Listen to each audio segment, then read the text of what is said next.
Hey y'all, it's T Marie. Welcome back to my channel. For today's video, we are going to do a V-part wig install by Unice hair. I'm so happy to be doing this video, and let me show you what came in the bag.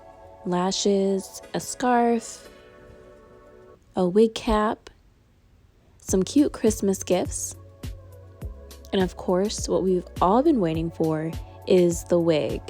So one thing I love about this wig is that the V part, it's very close together, so you can wear this wig without any leave out. There are clips that will connect onto your braids and that will keep the wig secure along with the combs, and there's the adjustable straps. This is such a beautiful wig. I love the curl pattern, and off camera I did dye the hair a nice brown color. I just don't like black hair anymore, but let me get right into this install. I'm going to comb out my hair, and I did braid it off camera, and I gotta do something with those edges. I'm going to oil my scalp with the Mayel Organics, and I love this stuff, and it smells so good.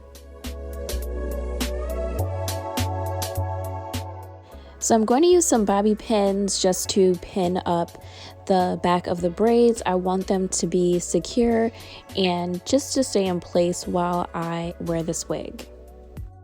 If you're liking this video so far, don't forget to like, comment, and subscribe. So right now I am adjusting the straps in the back. I want to make sure that the wig is fitting very tight on my head, but making sure it's also comfortable. And I'm going to open up those clips and start to install the wig. Now I'm going to position it as a middle part, and I'm going to use those clips and I'm going to clip it onto the braids.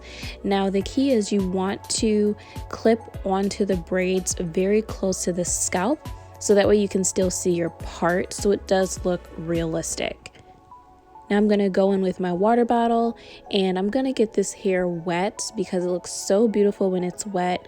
One thing that I probably should have done was added some product. I don't like my hair to be like super huge, and I feel like this hair was really big. So next time I will use a leave-in conditioner or just some sort of product on the hair to, keep it from frizzing. But otherwise, this is super quick, super easy. I absolutely love this wig, and I hope that you like it too. Thanks for watching.